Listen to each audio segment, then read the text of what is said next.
to the 2018 paper. Okay, so we can see the following is a circle. It has diameters AB and has diameters DE. Now we can see angle X is vertically opposite to the 40. Okay, so this means that X will be equal to 40. Now, if anybody remembers, so we know angle X is 40 straight away. The next thing we're trying to find is the angle Y. Now you can see the triangle DOA. It has to be an isosceles triangle because two of its sides are radiuses. That means that if you get 180 degrees, take away the 40, you get 140, divide 140 by 2 and you get 70 degrees. That's why you know that the angle Y should be 70 degrees. Is that okay with you guys? Next thing we gotta do is we gotta calculate the angle Z. Well, because this angle here, 40 degrees, is in a straight angle with there, we can say that that is 140 degrees. And therefore, vertically opposite to that will also be 140 degrees. Now, if I design a circle here, I'm just designing this circle here, and I'm going to redesign this here. So we're still looking for the angle Z. Okay, we know that is 140. Now, the full thing has to add up to 360, so that makes the reflex angle 220. This in turn, you got to remember they're standing on the same arc. Okay, so they're standing on the same arc. See this arc here to here, that's the arc D to B. So this means the angle Z will be 110. So Z is going to be 110. Imagine the Star Trek sign if it was to redistribute it this way. You see quite obviously then it's twice it, okay? So if that's 220, the Z will be 110. Okay, so that means Z is 110. Okay, Next we're moving on to is we have a camera, okay? It's a standard box. It's a height of 5, a width of 14 and a length of 24. So we're just going to multiply this out, length by width by height, 24 by 14 by 5, and we're going to get an answer of 1680. Okay, next we're going to move on to the next question. We can see that 36 of the boxes are packed together and a cover is 1 centimeter thick on all sides. That's above, to the left, to the right and below.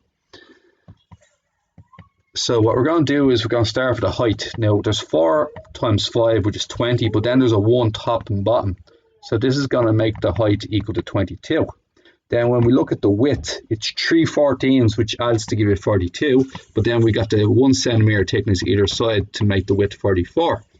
Finally, the length is 24 each time, so that would give you 72. But then once again, there's an extra 1 from the back, so that will make the length 74. Okay, so therefore our 3 answers will be our height, our width, and our length are like these answers here. Okay, next page. A cover is put around 36 boxes made of plastic. Work out the volume of plastic in that cover. Well, if you have a box, then we need to get the volume of the entire system and then just take away the volume of the 36 boxes underneath. And what that will yield is the volume of the plastic section.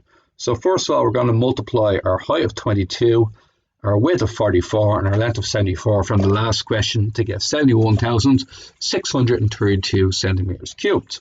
Next thing we're going to do is go back to question 1, where we can see that the volume of one box is 1,680. We multiply that by 36, we get 60,480. So this is going to be the amount of volume of the 36 boxes. So your entire system, take away the volume of your 36 boxes, will give you 11,152 centimeters cubed. Is that okay with you guys? All right. Next thing we're going to move on to is the cone question. We have a vertical height of 12 centimeters and a radius of 5. We need to get the slant height. Well, we're going to do Pythagoras' theorem. And once we do Pythagoras' theorem, 12 squared plus 5 squared is 169. The square root of 169 is 13. The length of that is going to be 13 centimeters. Okay with you guys? 13 centimeters. The next thing I'm looking at is a cool video about the net of a cone, okay? So what we can see here is that when you unravel a cone, you can see that it has it's sort of like it's almost a semicircular type shape, okay? And that is the way the net of a cone works. Now it also has to fit the circle underneath it. So you see when the circle comes underneath it, okay, and it covers this much section. What happens is when you unravel the cone again, hopefully it does, that the outside edge of the cone has to be the perimeter. The perimeter of the circle is going to be the same length as the outside edge of the cone. So if I take a picture of, I'll take a snapshot of this part here. Okay, let's see if I can do this. Here you go. This is the important part to know about cones, okay? So what we're looking at here is that this red section here, which is the length of this arc here, has to be the same length as the circumference of the circle. Otherwise, the cone doesn't perfectly size up. That's the key to this. Next thing you need to know is that the area of the curved section, which I'll put in red here, that is pi r l. It's the area of that section, and then the area of the cone itself, the area of the circle itself is pi r squared. So that's your formula for total surface area. Is that okay with you guys? So to get the total surface area of our cone, it's simply pi r l plus pi r squared, which is going to be pi times 5 times 13 plus pi times 5 squared. It's going to be 90 pi. Change that into your calculator to 282.7 centimeters. Okay, and that's that question done and dusted.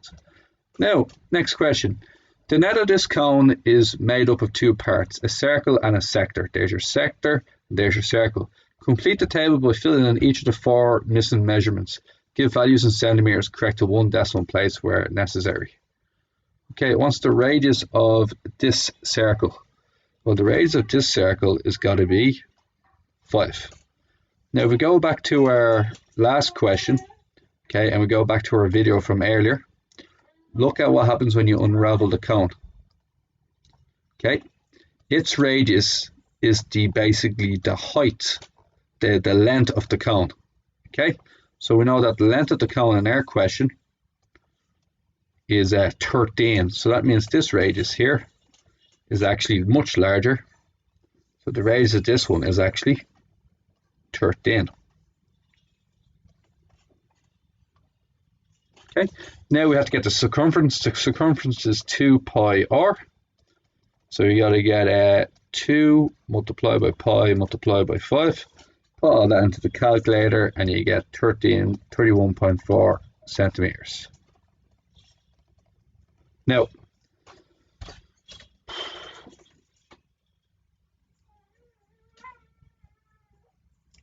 for this one here, however, we know from earlier that the circumference of this section here is also the length of this arc. Otherwise, they won't perfectly fit into each other. So we also know that's 31.4 centimeters. They both have to be the same. Okay, now we're on to question 4. Hagar takes part in a chess competition. Each game she can win, draw, or lose. In each game she plays, each of the 3 outcomes are equally likely. Write down the probability that Hagar wins her first game. Okay, so let's get on this. So her probability of winning is basically a third, because she has 1 in 3 chance of winning, 1 in 3 chance of drawing, 1 in 3 chance of losing. Next thing we're going to do is we're going to write down all the possible outcomes. Well, you can win your first one, win your second one, win your first one, draw your second one, win your first one, lose your second one, draw your first one, win your second one, draw your first one, draw your second one, draw your first one, lose your second one, lose your first one, draw your second one, or lose both of them. So there's all your outcomes right there. Find the probability that Hagar wins game 1 and loses game 2. Well, using this diagram, you know there's 9 outcomes. In how many ways did you win the first game and lose the second game? Well, that's just 1 out of 9. Or you can say it's a 1 in 3 chance of winning your first game multiplied by a 1 in 3 chance of losing your second game, which also gives you 1 in 9. Okay, part C. Wins at least one of her first 2 games. So you have to win at least one of them. So how many ways do we actually win these? So that's at least 1, that's 1, that's 1, and that's 1, and that's 1 there. So 1, 2, 3, 4, 5. That's going to be 5 out of 9. And that one is 1 out of 9. Okay. Now D. Hager plays 3 games in the competition. Work out the total number of different possibilities of outcomes for all 3 games. Well, it's 3 outcomes for the first game, 3 outcomes for the second game, or 3 outcomes for the third game, which is 27 different outcomes. Or win, win, win, win, win, draw, win, win, lose. Okay, there's a lot of them. You could write them all down, but let's not go through the full list. It's easier not to go through the full list. Just 27 different outcomes. Okay, guys? Now, work out the probability she doesn't win any of her 3 games. Now, the probability that she doesn't win any of her 3 games. Okay, so that can happen if you draw or lose or any variant combination. So you could do draw, draw, draw. You could do lose, lose, lose. You could do draw, draw, lose. You could do draw, lose, draw. And then you could do lose, draw, draw. So I currently have 4 of them. Let's try the same system here. Lose, lose, draw. Lose, draw, lose. Draw, lose, lose. That is 8 different outcomes out of your 27 where you don't win any of them. Okay, so good. That's a good question, guys. Tough parts. Question 5. The list below shows the time taken in minutes taken by 12 students to solve a maths problem. Lucky for us, it's all in line. Write down the range of the data. Well, it's going to be 3 take away 15 take away 3. The top score minus the bottom score, and that will give you 12. Okay, next thing. What is the interquartile range? Well, Q1 is the first quarter, which is a quarter of your 12 people. Q3 is 3/4 of your 12 people. Now, if it goes in evenly, you're dealing with 1 person, not 2. Oh, sorry, you're dealing with the average of 2 people. So a quarter of 12 is 3.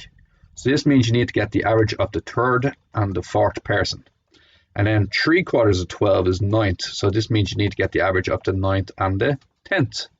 So the average of the 3rd and the 4th, Q1, what's the average of 6 and 7? Well, it's going to be 6.5 because you can add them together. 6 plus 7 divided by 2. Now Q3, which is your 3rd quarter, is the average of your 9th and your 10th. So that's 12, 11, 9 and 10 is 13 and 14.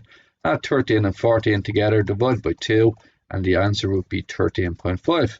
Now your interquartile range is when you take away those 2 answers from each other. So Q3 take away Q1, and that will give you an answer of 7. Okay, guys? Very good. So that's question 5A done anyway. Now question 5B.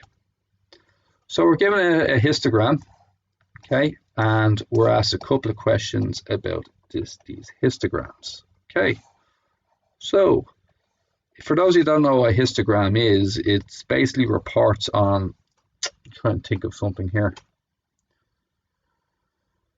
Let's say your height. So that could be 100 centimeters, 110 centimeters. Actually, I'll zoom in on this to make you understand what a histogram actually is. Actually, scratch that. I'm just going to rub this out for a second.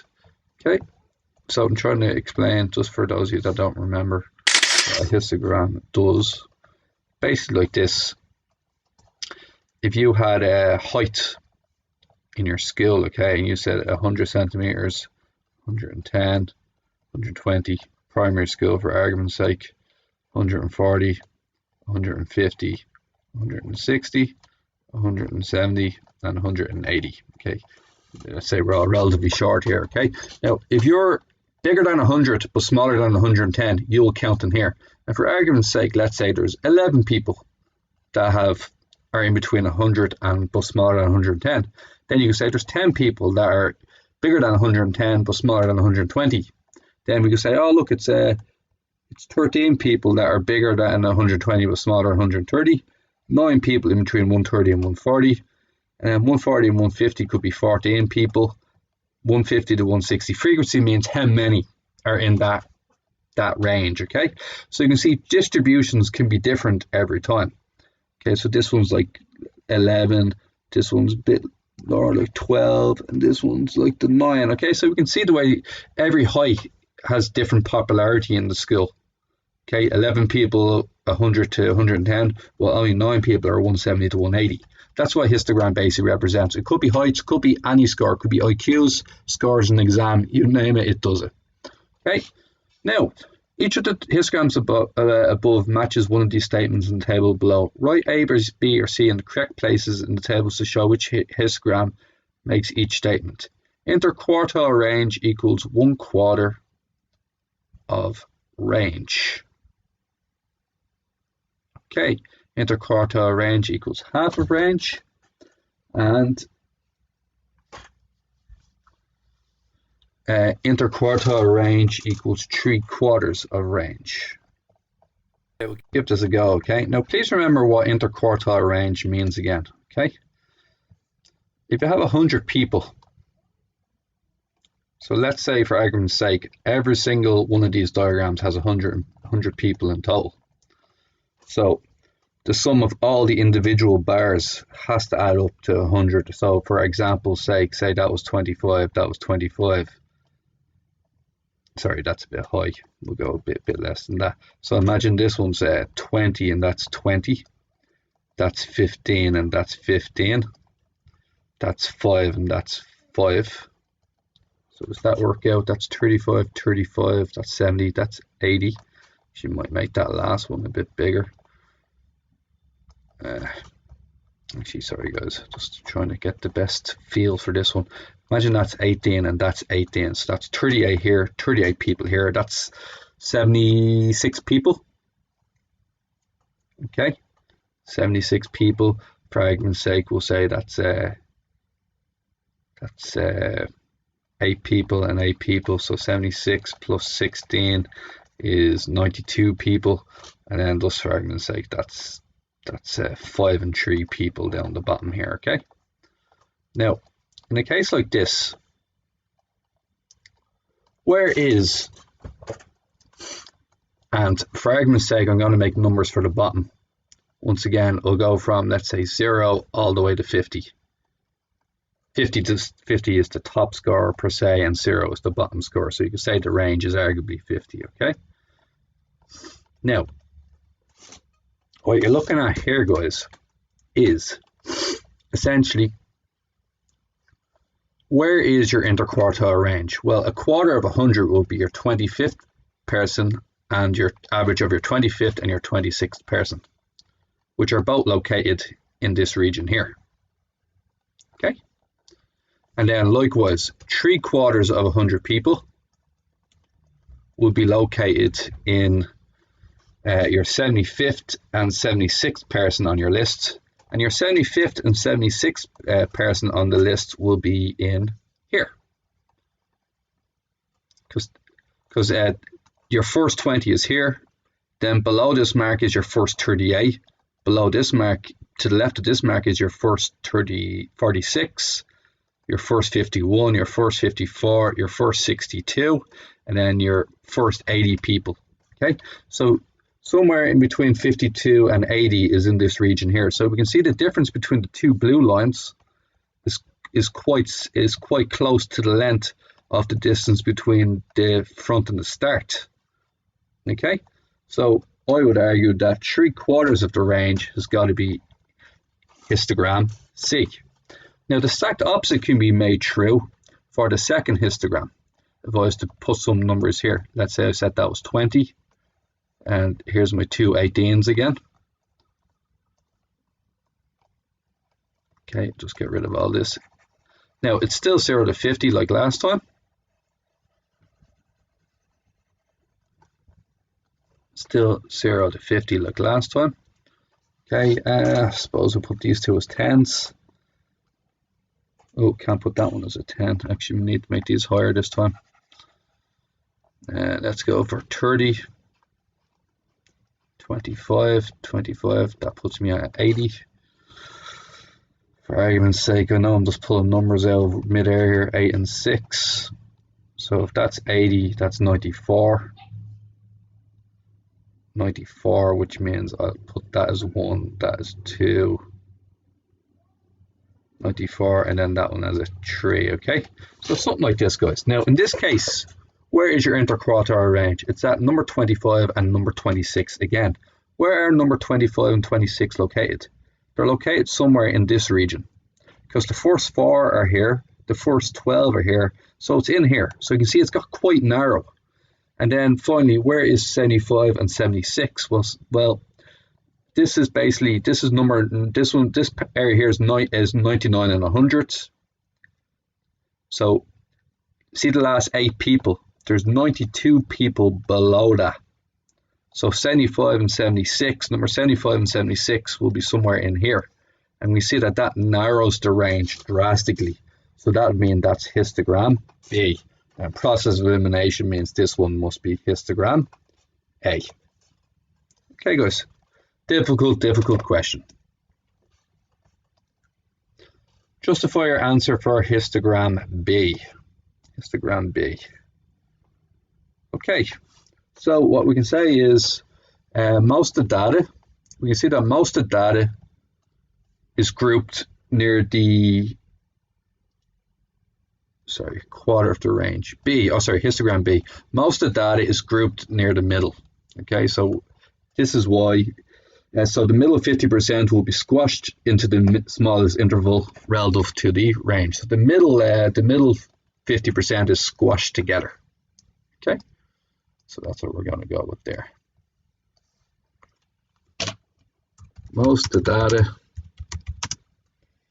is grouped together.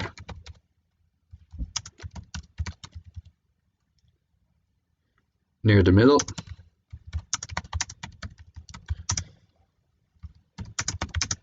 So the middle 50% will be squashed tighter. What we mean by the middle 50% is the difference between the first quartile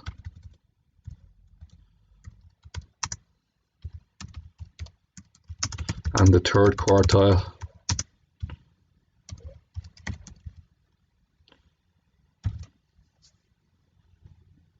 will be squashed into a smaller interval.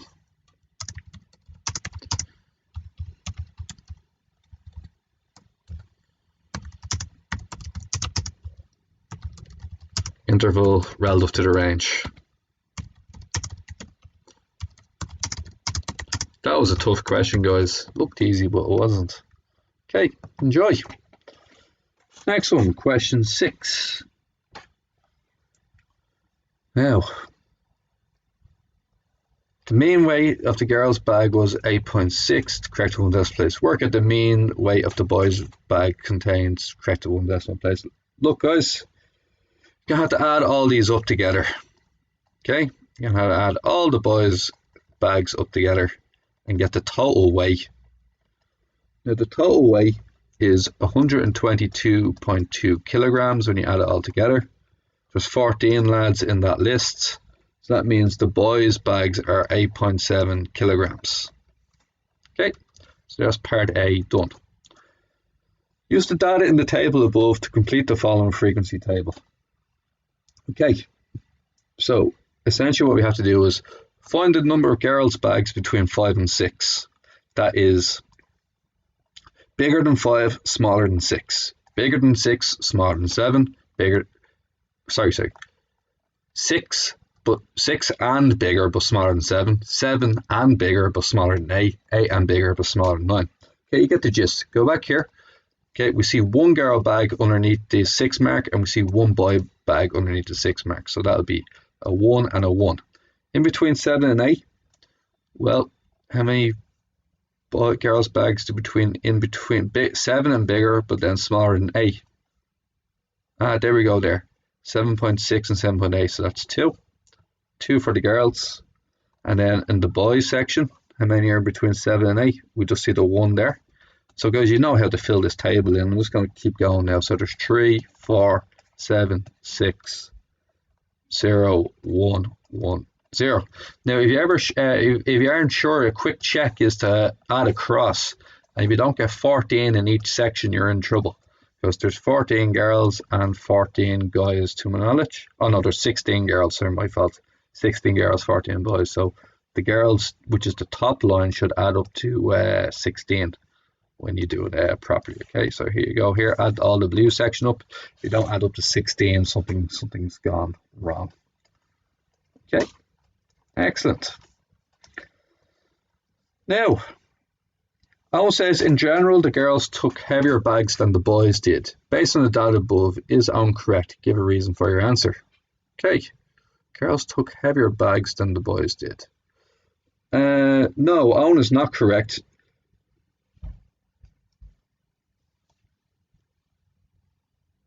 Because the boys' mean is slightly bigger. Owen is not correct.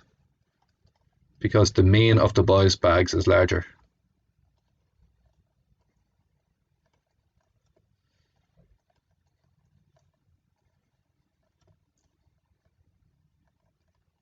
Okay.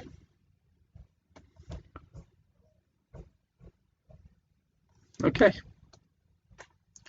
D. Draw a histogram to represent this data. Label each axis correctly.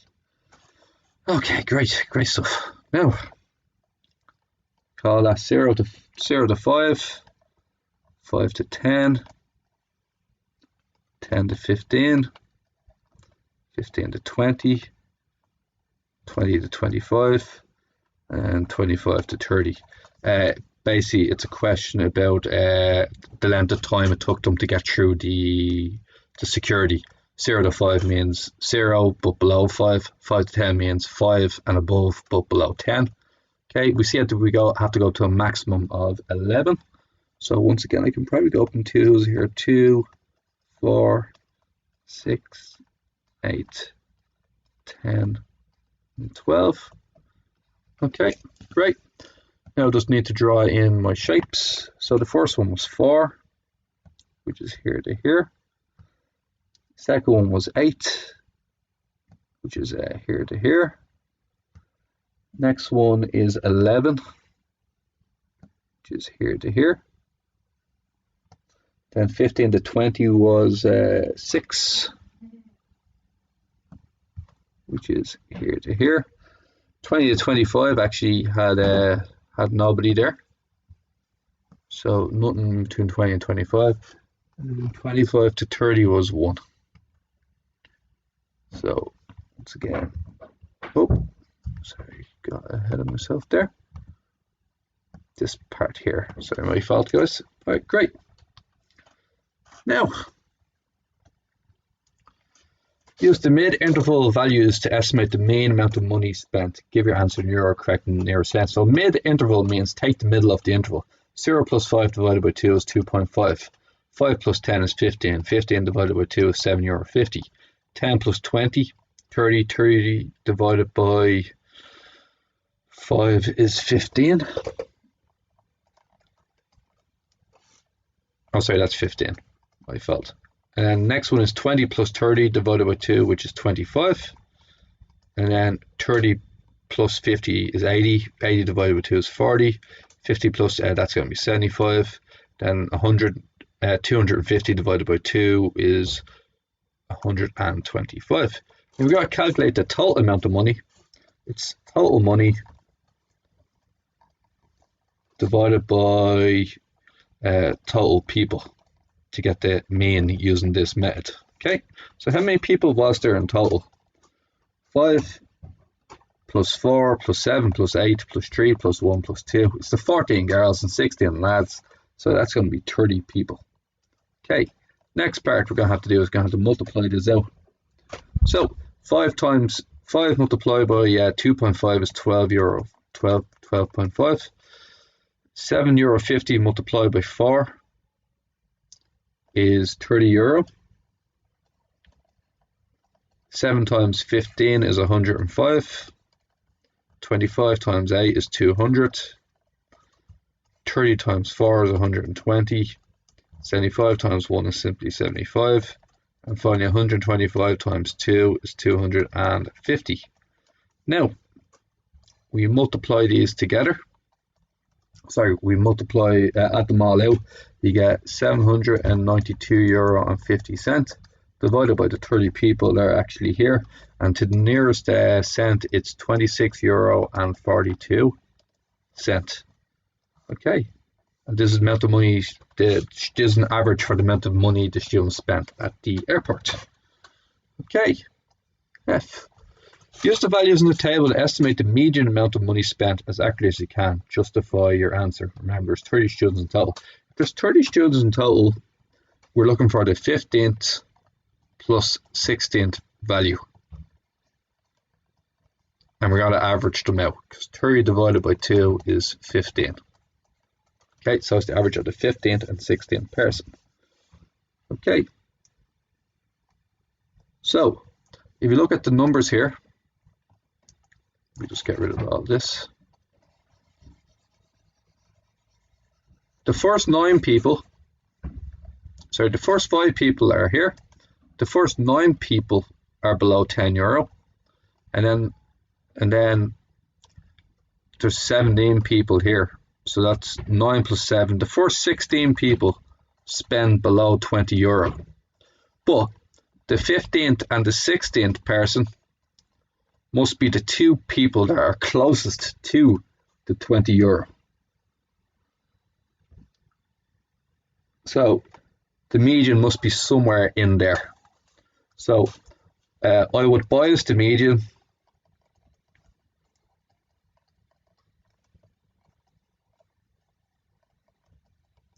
towards the €20 mark, towards let's say €18.50 ish. There's no way of accurately measuring this, guys, because for argument's sake, everybody in this region, they could all be on €10. All 7 of them could have spent €10, and the median amount could be €10. Okay, but what we could just do here is we could just say, look, they both spent, like, you can pick any number from 10 to €20 and it's a valid answer. Okay, but they are the last 2 people, so you might be able to say, look, I think it will be above the €15 mark because they were the last 2, so I'd say it's somewhere around the €18 and €19 mark. Okay, very wish-washy question.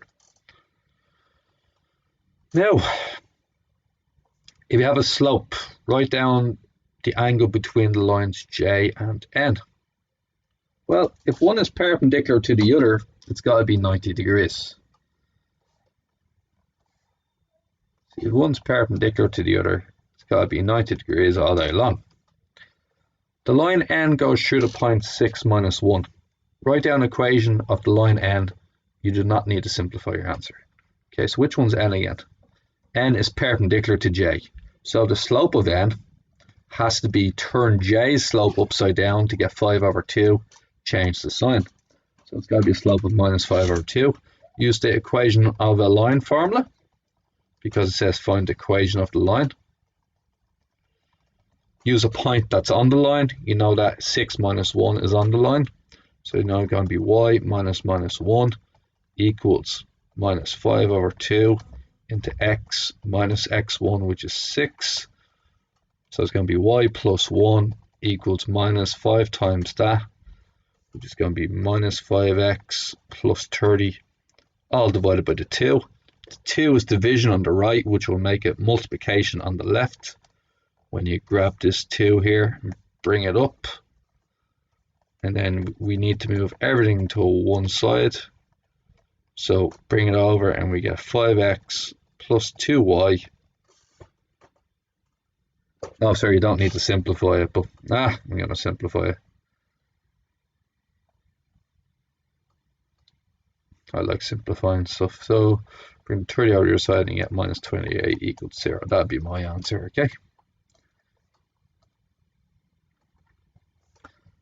The equations of two other lines K and L are given in the table below. Complete the following by filling in information on each point and where it cuts the y-axis. Well guys, there's a formula for this. It's called y equals mx plus c.